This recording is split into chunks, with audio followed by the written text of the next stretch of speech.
You're listening to the Real Women in Business podcast. I'm your host, Cass McCrory, and in this podcast, we highlight women in all kinds of businesses. For yourself, someone else, full-time, part-time, overtime hustle, together we will learn from and with one another.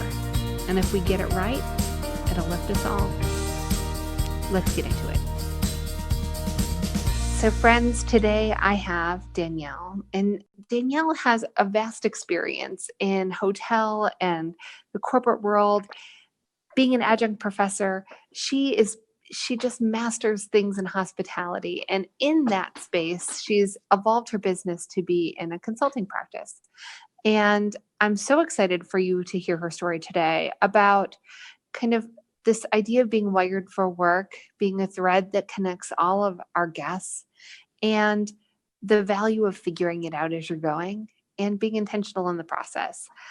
I would say one of the biggest takeaways in this entire podcast for me is just how Danyelle brings herself and her empathy to the table with her clients and the rewards that everyone receives because of it. I know you'll love this one. Enjoy. Let's get chatting with Danyelle.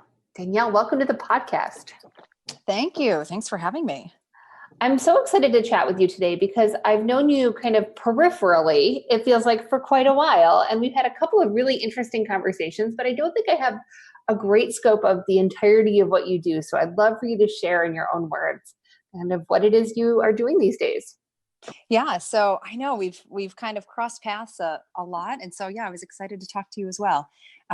You know what? My background's in hotel industry. I have a master's in service management, which has led me down many different paths, but one of them is an adjunct professor in hotel hospitality, sales, and marketing.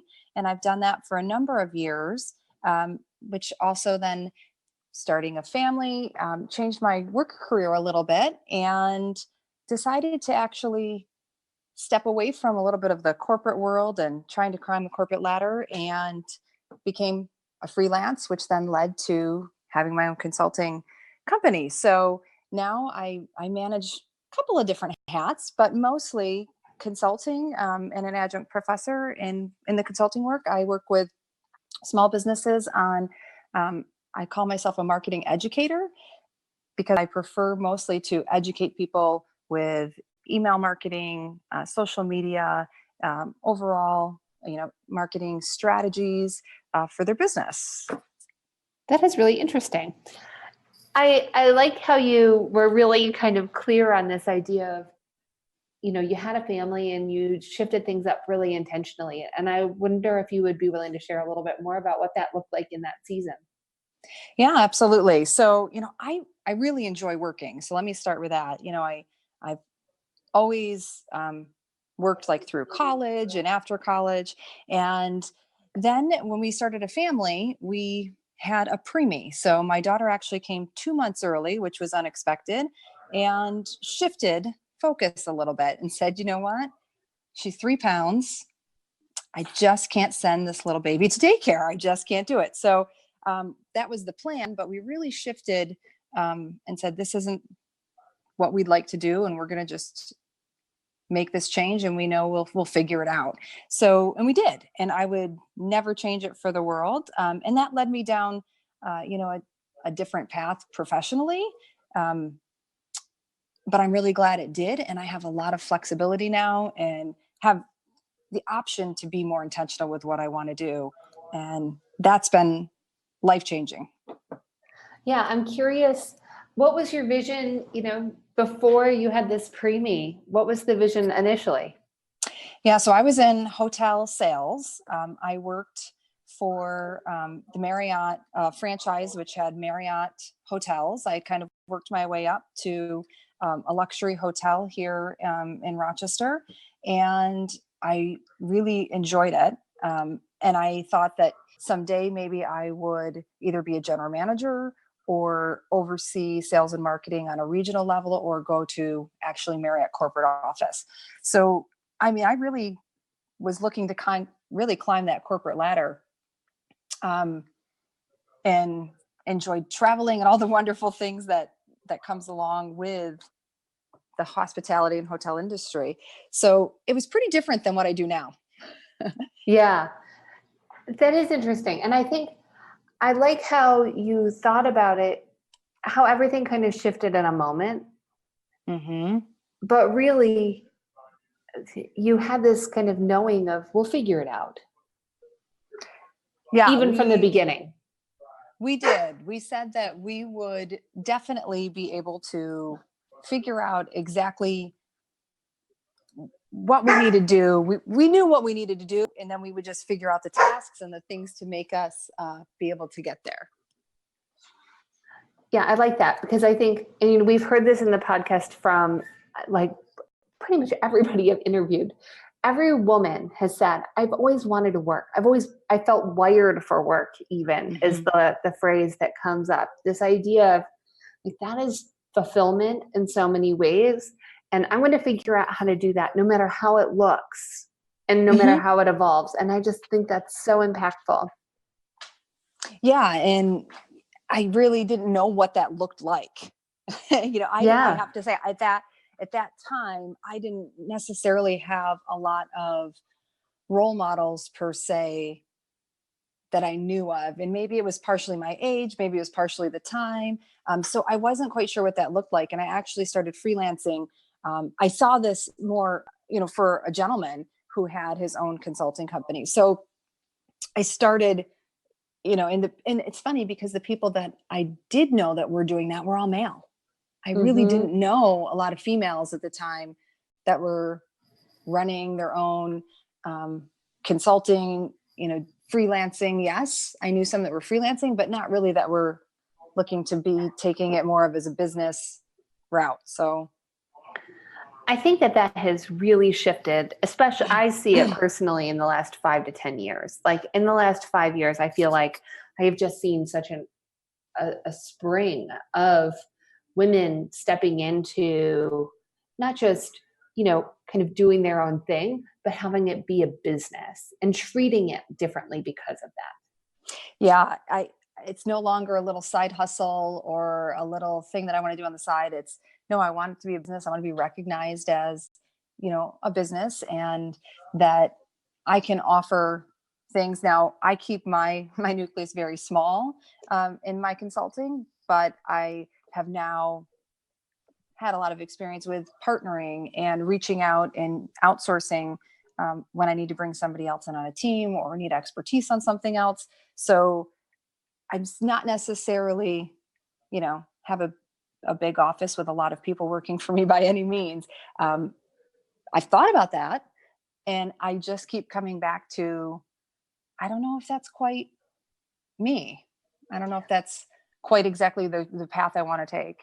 I can completely relate to that, where this idea of growing this big team doesn't, for me, I've really associated being my own business owner and doing my own thing is freedom. It gives me a lot of options and I can be nimble. And the idea of bringing on a huge team and having an office space and, a lot of those kind of things that are traditionally met with business success outcomes, all of those things make me feel like I lose freedom. I lose ability to be nimble. I lose, I don't see where the advantage is in that in the way that I once aspired. Yeah, it's so great to hear you say that and to hear, somebody else that maybe feels the same way that I do. When I've thought about it and I've thought about, well, how does that fulfill me? How does that fulfill, what I want to be doing on a regular and daily basis? And being a teacher, I do feel like, because a lot of then when you do grow and have employees is, managing those employees, educating, training those employees and whatnot. And I kind of feel like I fulfill that part that I would possibly enjoy having employees through teaching. And I'm still educating people. And so that part of it, I feel the fulfillment that I would enjoy watching people grow. Yeah. Or helping people grow, I get somewhere else. So I thought then the fulfillment that I would get, I just wouldn't get it. It would be more of the tasks that possibly I wouldn't enjoy so much, which would be, the human resource, the business management of having employees. And so I've kept it really small. Yeah, I think there's something really thoughtful about that. I met a woman, Stephanie, and I'll include a link to her site in the show notes, but she talks about the divinely small feminine business and just how powerful that is as a mechanism in the world, and brings great language around it. I'll link to her in the show notes, but I think you'd like to experience what she's done too, because I think, and one of the reasons why I wanted to do a podcast talking to actual, like, real live women doing this thing of juggling life and work and purpose is because I didn't ever feel like, oh, I can do that. So-and-so does that. And so that's a possibility for me. There was a lot of fear basically in every step that I took, and I still took them, right? So that's good. But I just wasn't sure. Because I had never seen anybody do it, I didn't know it was possible. I believed it possible, but I didn't know it. Yeah, and that's great to hear you say that, because on the outside looking in, looking at your business grow and looking at, other people that have worked with you, I've always thought Cass is just doing it. And it's, yeah, no, and it's I'm really good. not. I mean, I am doing it, but it's not like, I feel like I'm very intentional, and I definitely check in and say, hey, is this working for me? Is this working for my family? Is this supporting the life that we want to live in this season? Right. And I remember, I will definitely love that you will link that, because I would love to learn more. But I remember even, looking at my website and thinking about the wording, and do I need to say we, and should I be saying I, should I be, how big do I need to make this look like I am? And then I'm thinking, what am I doing? I just need to say what fits. Yeah. But I felt that way. Like, you feel a little bit of this pressure to kind of, I don't know, be fluffing your feathers, and I've let go of that, over the years, which is nice. And I said, you know what, I don't really need to fluff my feathers. I am what I am. And hopefully, the people that want to work with me and the people who want to part with me, they know exactly what they're getting. I don't want to overpromise anything. And so it's been good for me, but not easy to come to terms with that. No, I think it's really, I think that there's some armor, as Brene Brown would say, in the posturing. Mm-hmm. When you use the royal we, when you think about, when you call in your team and on all of these things, and it's armor. Mm-hmm. It's not, and who's it serving? Mm-hmm. It's really not serving anybody. And yet we've somehow thought that we needed to have it for so long that it's really difficult to be like, do I need that armor? No, I don't need that. And then letting it go. Yeah. The letting go is hard, because sometimes it comes back. Oh, absolutely. And they just have to do it again and go, oh no, that's right, I already did this once, I can let that go. Yeah.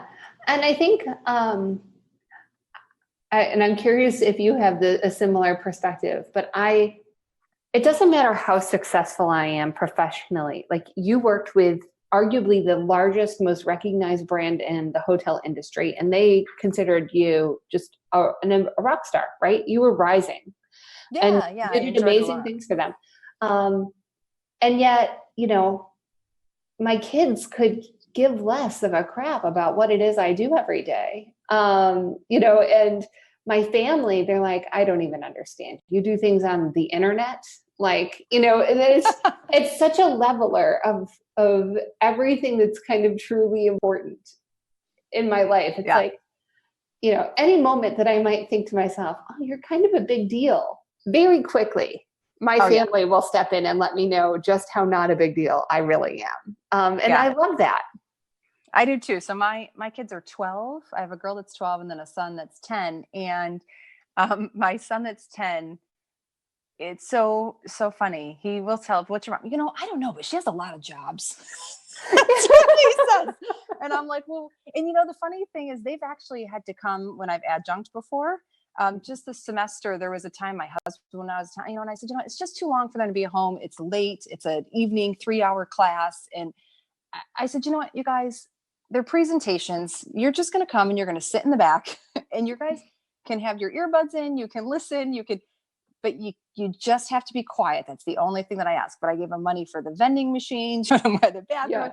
And it's great. And the students were like, were great about it. I didn't tell anybody they were bringing them in. I just came in, they sat in the corner, and then they were asking them questions. And, it was funny. And a couple of times my son has come to class with me, and this one time he was young, he was sick. And again, my husband was out of town. So, fell on me. I couldn't get a babysitter, and he sat in the corner. And then all of a sudden I asked the class a question, right? Well, he raises his hand.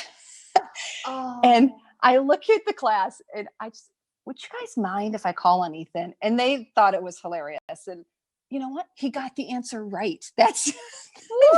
I'm like, he's listening to me and he actually knew the answer. So it was funny. So I do feel like they sort of know what I do because they've been a little bit involved, and they, know I go to meetings and, talk to people or have events. Or now my daughter is a little bit more involved with social media herself. She will see the things that I post or say. And, but they really quickly is like, yeah, my mom just has a lot of jobs. Like no idea really how or what, which is kind of interesting.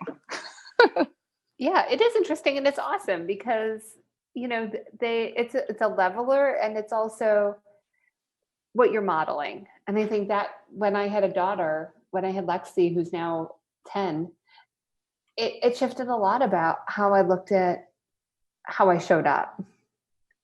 And I really, even today, a lot of my decisions are made based on would I want her to do that? Because I can be much kinder and treat myself much better if I look at it as, if I do this, then this is what I'm teaching her. Is that something you relate to?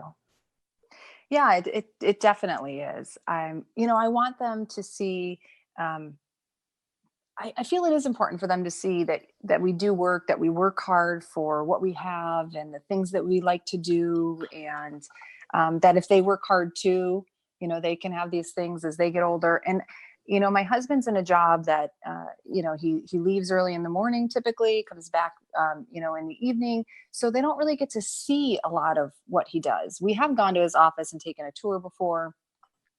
So I think it's important that they actually kind of can see a little bit more. I'm a little bit more transparent as far as, my job and what they can see the results of it. So I think that that's great. So, definitely how I'm showing them what I'm doing plays an impact. And then I love that, my daughter has learned how to use canva.com.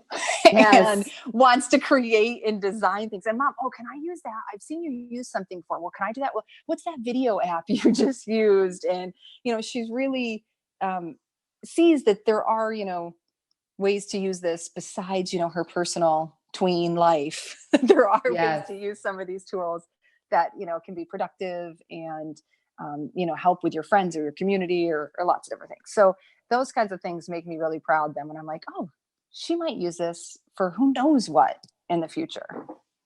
I love that idea. And I completely agree with you in this idea of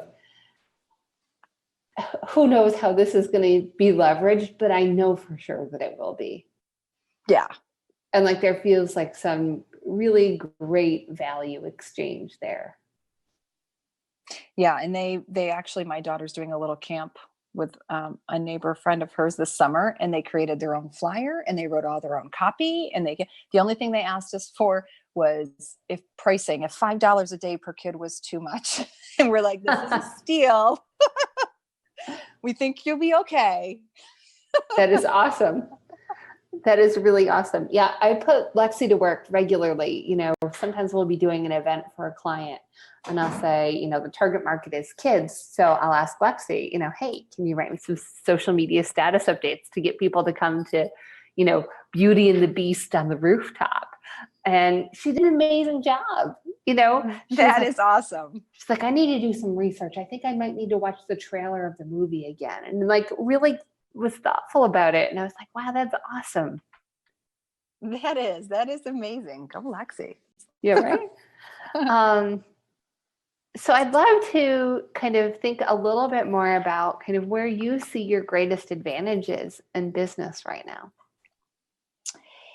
Yeah, I've worked in being consulting, you get to work with a lot of different companies and get to know a lot of different people within companies and work with different teams. And one of the things that I feel is a big advantage is being able to empathize and have some, real association skills about what they're trying to do, what they're trying to accomplish, what the team dynamics look like, the structure, the resources that they have.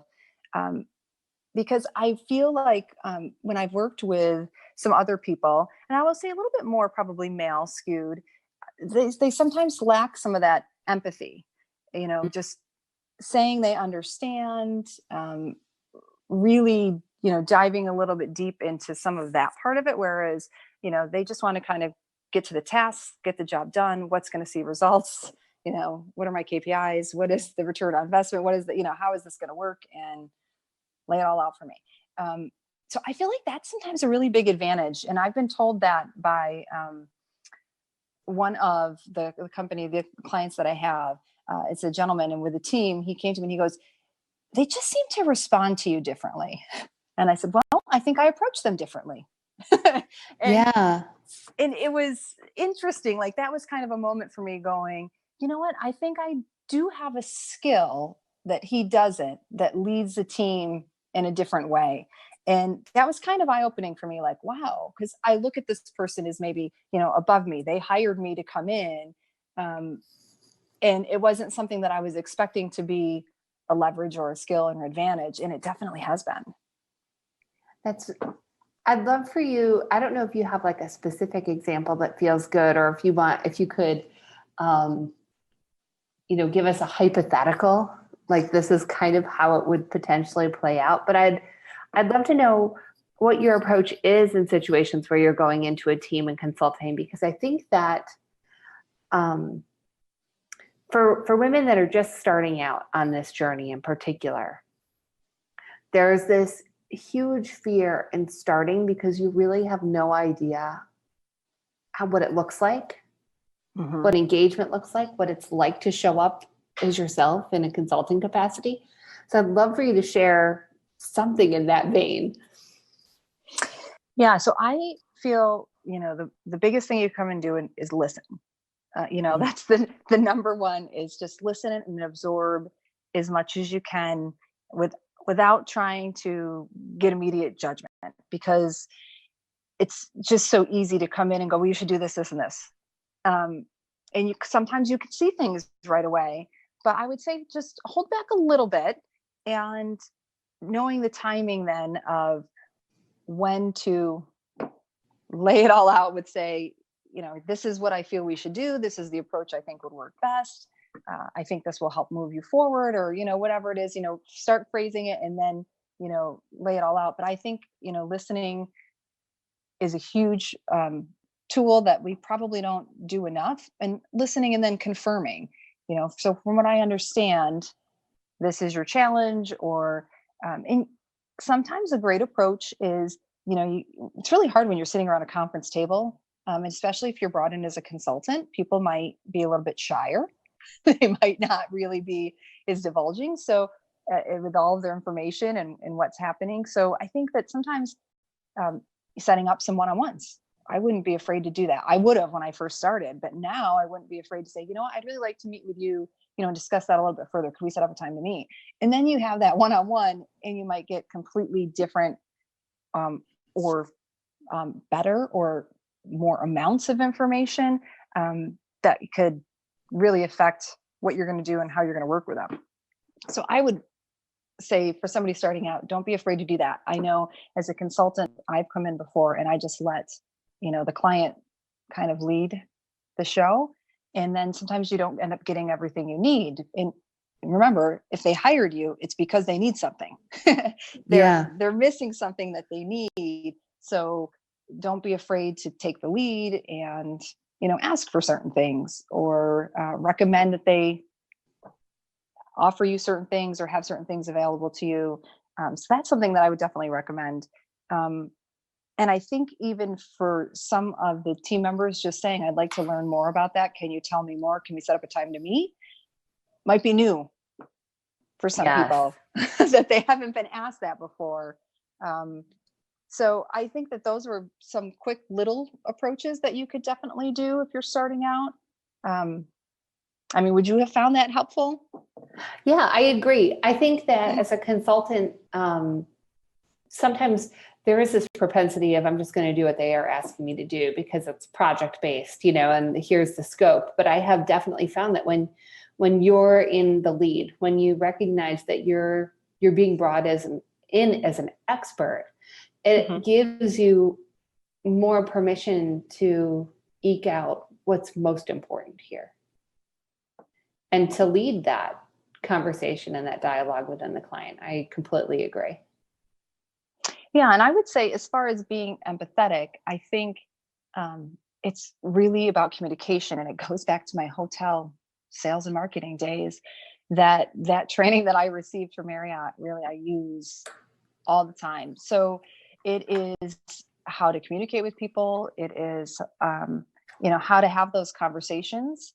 When you're working in the hotel, there's always an objection that comes across to you that you have to handle. And it's typically, back then, I would say it was definitely face to face. And a lot of times I think it still is, even though there is probably a lot handled over email now, you still have to be able to handle objections, be able to communicate effectively. And when you're empathetic towards somebody, it goes back to customer service and hospitality. When you show empathy, it will get you a really long ways. I completely agree. And I definitely see that. I think that one of the greatest tools I've learned, and this is rather recently, is how valuable it is to ask for more in terms of details. So like frequently in a client situation, they'll say, our problem is this. How can we solve it? And I'll say, well, can you tell me more about that?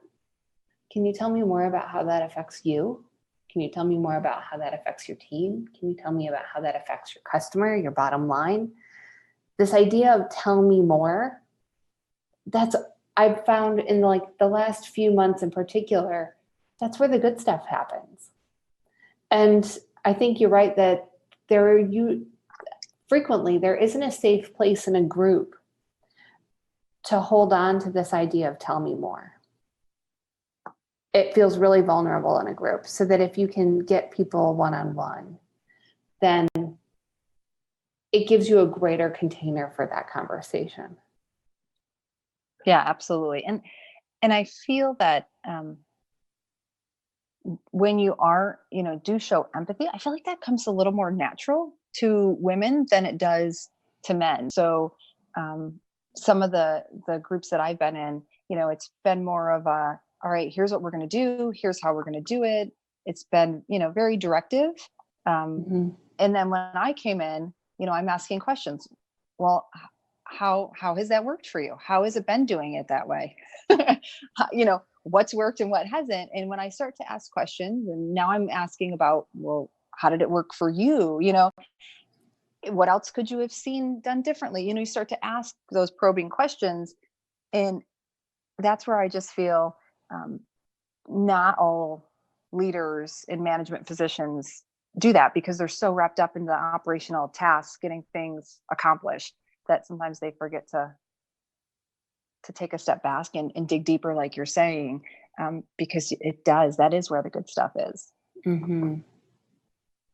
I'd love to talk a little bit more about kind of the whole life aspect of being a woman and being in business, because, you do have 2 kids that you've seen through the little kid stage, and now you're in this bigger kid stage.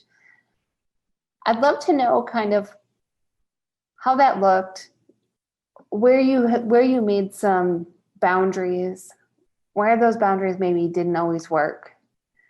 Because, you mentioned, you brought your kids to class. And I know for me, I had a moment when Elliot was just born, and the only thing he wanted was to be in the Moby wrap on my person. And I had a huge opportunity to meet with this woman within Accenture named Liz Tinkham, who's actually been on the podcast. And Liz was, so many levels above me in the work. And so to have this opportunity to talk with her and then feel really conflicted because my baby wants to be attached to my body and a little worried about that. And in the first 3 minutes of the conversation, Liz says to me, "Is that a baby?" And I said, "It is. I'm so sorry.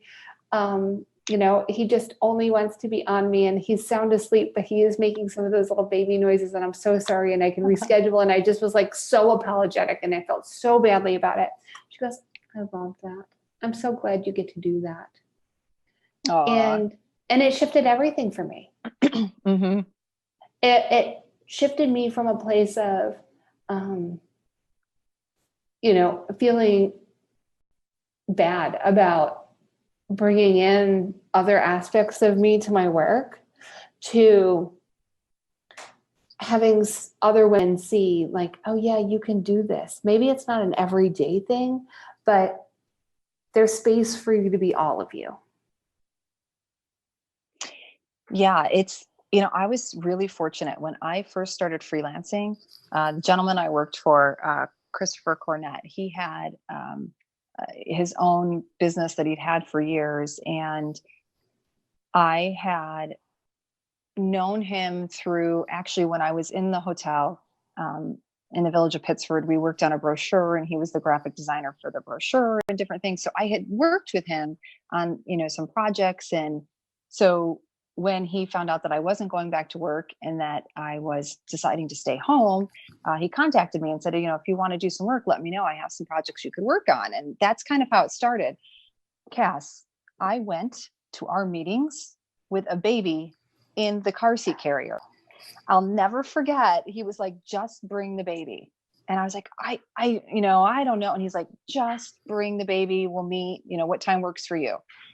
And I'll never forget that we met in his office and Mallory was a little fussy. And I looked at him and I said, "I know you said to bring the baby and I really appreciate it, but this is stressing me out." And I said, "But here's what she needs. Can I put her in the bathroom and turn your fan on?" He's looked at me and he's like, "Sure." So, and that was what she needed, was that noise and that to fall asleep. Yeah. So we put her in the bathroom. We turned the exhaust fan on, and went on with our meeting. So I was very, very fortunate to have someone kind of, like you had in that experience, that was okay with it and let me know it was okay.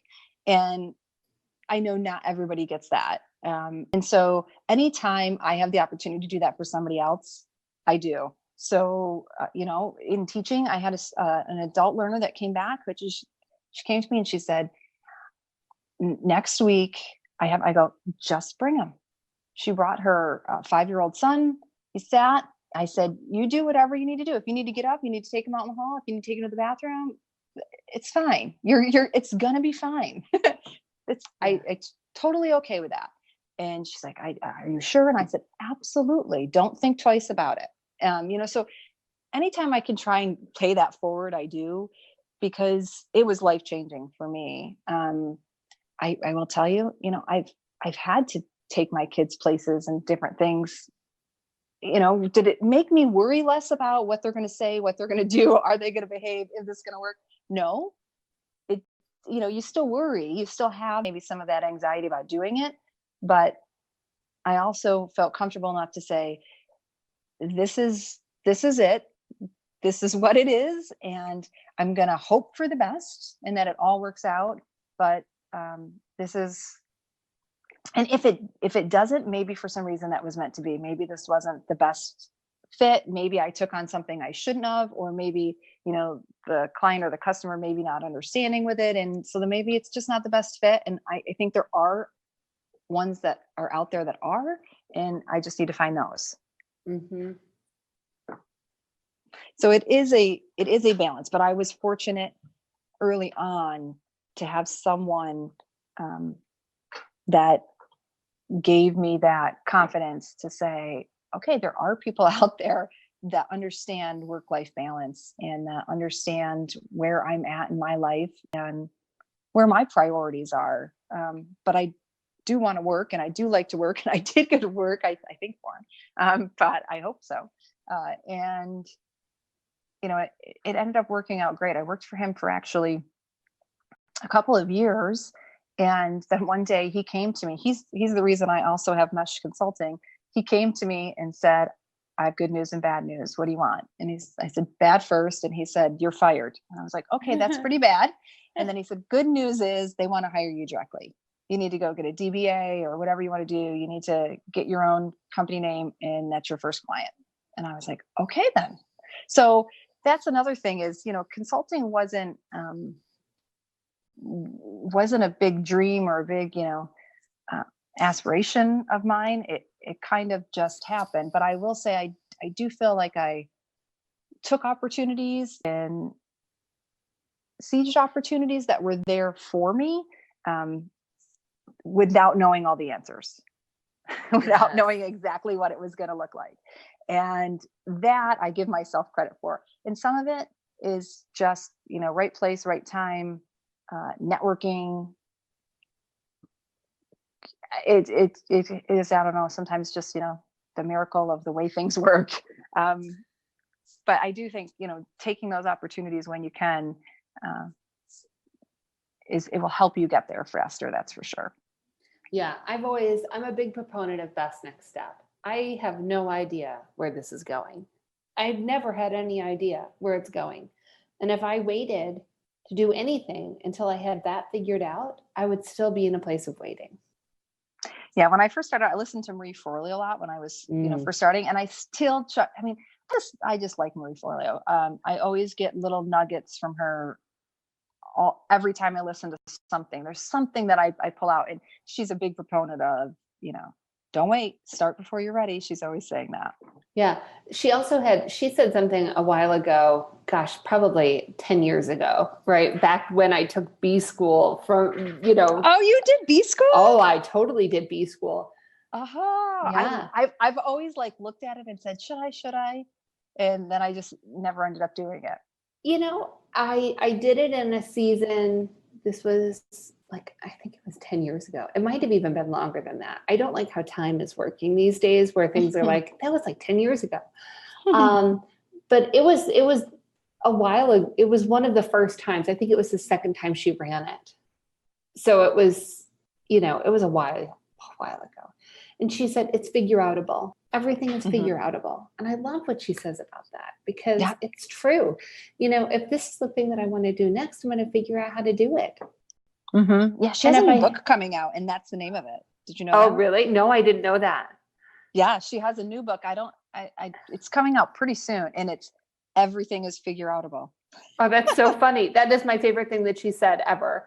And then in the same vein, I haven't watched her as much lately. I don't know why. I must be her emails must be going to my promotion folder, because it's been a while since I've seen a Q&A Tuesday, but we'll link to Marie in the show notes.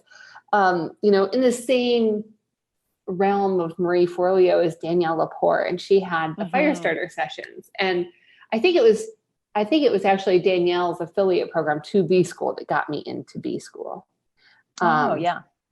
And Danyelle Laporte said, the past is not nearly as relevant as you believe it to be.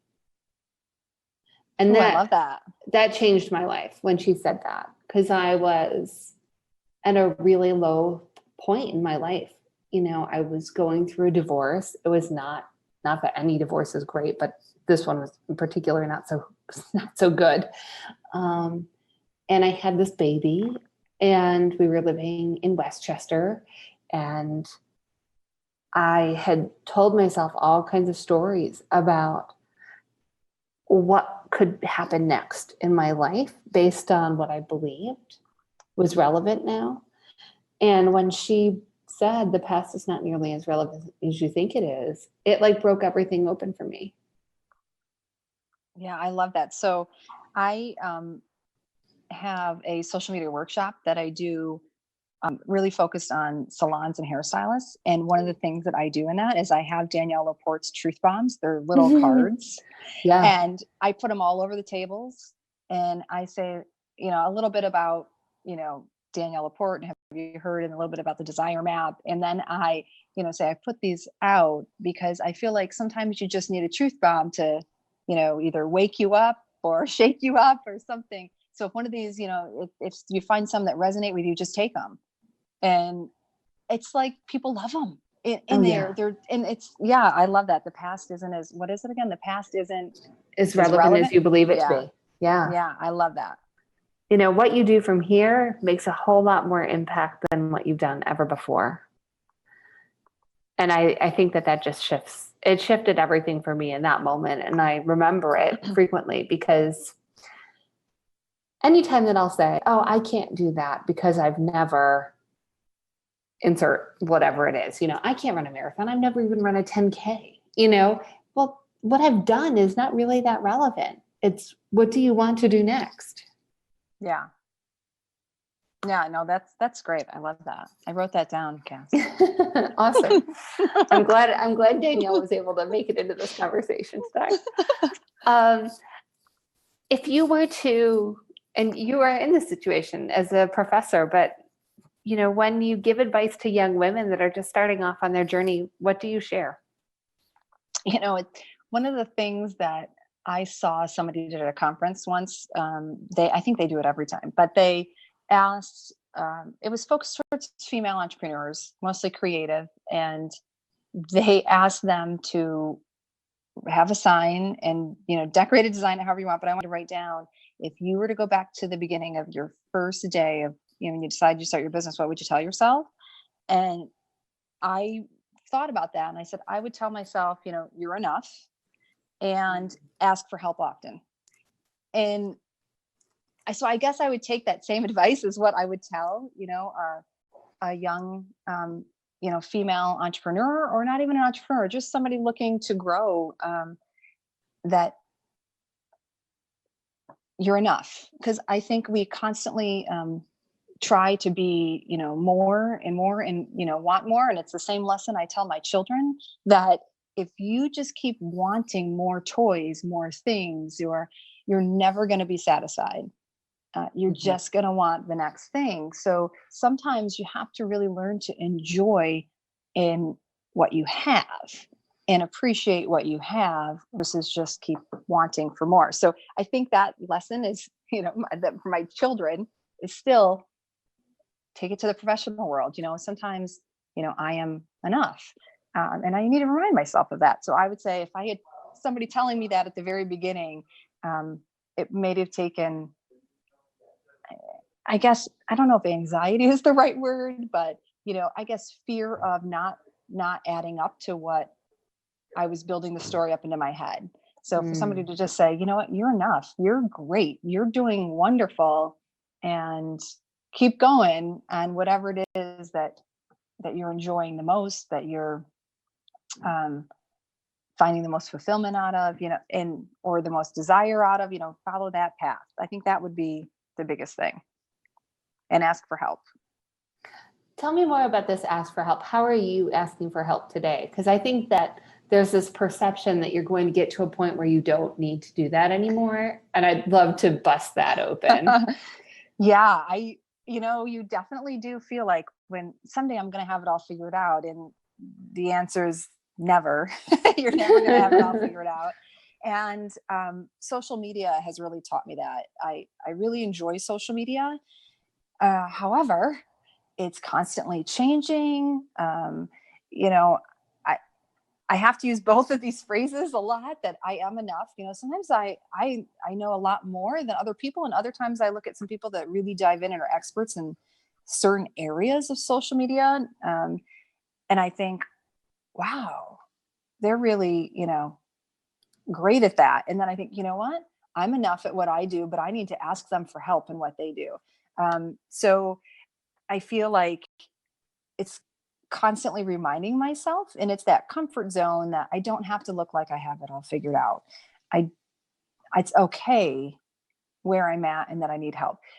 in giving myself permission to do that. So, and it can come from a lot of different places. I recently just asked for, I'm updating the look and the copy on my website right now. So I reached out to 4 different people from 4 different kind of walks of my life and said, hey, I'm making this update. I'm wondering if you would mind answering a few questions so that I might get your feedback and be able to, not necessarily like a testimonial, but like their feedback on what it is they felt. I can't even remember all the questions I asked them at the moment, but what it is. I said, if they were telling somebody else what it is that I do, what would they say? If they were recommending me to somebody else. I said, if you had some words to describe, like I wanted some different character type words. If you had some words to describe working with me, what would they be? So I asked him to answer like 3 questions. And I was amazed at the feedback I got. It was great and enlightening for me to hear from somebody else's perspective. And it was wonderful that they just quickly, yeah, I'll answer those. Here you go. Glad I could help you, and it was a little thing that I know if somebody were asking me to do that, I would even probably enjoy the, the task. So, I'm hoping some of them enjoyed it.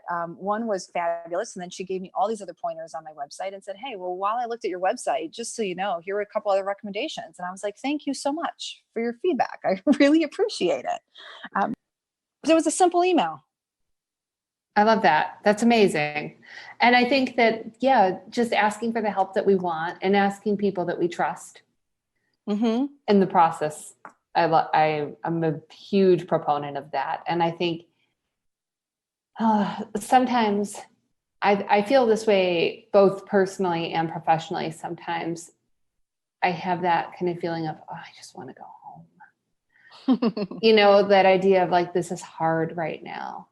And I've started to train myself that whenever I have that feeling of this is hard right now, I think about, where do I need to ask for help? And it's in the unlocking of that block of, it's like my default setting is figure this out on your own, and it's in the invitation that this could be easier, that so much happens. Yeah. That's a great, like a trigger though. I love how you're using that. Like when I start, saying this to myself or having this happen, this is what I'm going to do. And I believe it does take training.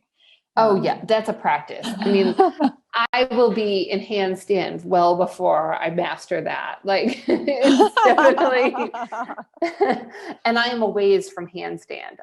But I think some things are just part of our life's journey. Like those are the lessons that I'm here for. And I think for me, that's one of them, is when and how to ask for help. So asking for help, it's never been easy for me. I grew up in a family with a single father and, a German family that is just, kind of work hard, push through, move forward was mentality. He was also in the military, for a period of time. So that might be part of it too. And that was really, the way that we got through life was, let's just do it, keep working hard. And I don't know that we asked for a lot of help. I think we were given a lot of help. He was a single parent, and I grew up in a very small town. So it took a village, and a village was there, and it was a wonderful upbringing that I had. But this, just do it, just push through is kind of the way I was raised. So asking for help isn't easy for me. And I find that sometimes, like when I even want to ask my husband for help, I might know the answer he's going to say, or I assume I know the answer he's going to say, and I might not want to know that answer. So part of it is I, refuse to ask for help from him because he's probably going to tell me something that's right. And then I'm going to have to agree with him. And then I'm going to have to also go, okay, this is what I should do. This is how I should move forward. Or, but then there's been other wonderful times that I asked for help, and I just am so glad I did, and thought I really needed you, or this was perfect. And I'm so grateful for it when I actually do that. I need to practice doing it more often, because I would say 9 times out of 10, it's always been worth it. Yeah, I find that if I can actually get to the place of asking for the help, I'm rewarded richly for Mm-hmm. that. So frequently I'll be like, oh no, they're so busy, I don't want to ask them for help. Or, I'll make so many reasons and excuses around not actually doing the thing that I need. But it's a muscle. We got to flex them. It's true. Well, I'd love to ask you just a handful more questions, just lightning round style. Sure. And then we'll wrap up. This has been such a great conversation, Danyelle. I'm really grateful to have this time to chat. Yeah, this is my first podcast that I've ever done, and I'm so glad it was with you, Cass. I've really enjoyed it. So thank you. Awesome. All right. What is your go-to jam when you need to up your energy? I'm a big country fan, so I love Dirk Bentley. He's my favorite. What time do you wake up? 6. What's breakfast look like? Typically tea, something warm to drink. I might have a little bit of carb and some fruit. Nice. What is your favorite ritual? I really enjoy walking my son to school. So in the morning, it gets me up, out, fresh air, time with him. We usually walk with some other neighbors, so it's some social time. So I would say that is one of my favorite things right now. That's awesome. Are you a morning person or a night owl? I think that's situational. I enjoy mornings very much. I don't mind getting up early in the morning. I love the peace and the calm that comes with the morning. But, given a project or a task, or sometimes it quiets down again in the evening, and I find myself at my desk and my computer after everyone has gone to bed. Nice. What is the book you give the most? I wish I gave more books, to be honest with you. I am an audio person. But if I could give a book right now, well, I tell you, when Marie Forleo's comes out, I got to think that I'm going to read it first, but I think I would probably give that out. Everything's figure outable, because that's kind of the way I live my life. And even though some people I might drive some people crazy, because I will jump in and go, I don't know, I'll figure it out. And they're like, oh, Danyelle. That's awesome. What can someone do to help you feel appreciated? I think going back to the simple things, a simple check-in with a text or a call or an email, to say, hey, thanks, or how are you doing? Or I wanted to check in. And it just makes me feel connected and like, wow, they really care enough to take in, because everyone's got busy lives these days. They really care enough. So I think just a simple check-in is really all I need. Awesome. Where can people find you online? So I have a website, as I said, I'm kind of updating with a new look. It's Mesh Consulting Co. So MESHCONSULTING.com. And then I do have Mesh Consulting on Facebook. So it's at Mesh Consulting. You can find me. And then on Instagram and Twitter, it's still just a personal account. It's at Danyelle Cara. So it's DANYELLECARA. Awesome. Thank you so much for the time today. And I hope that we're able to touch base and talk again soon. Yeah, that sounds great. I really appreciate it. It was wonderful. So thank you for having me. Awesome.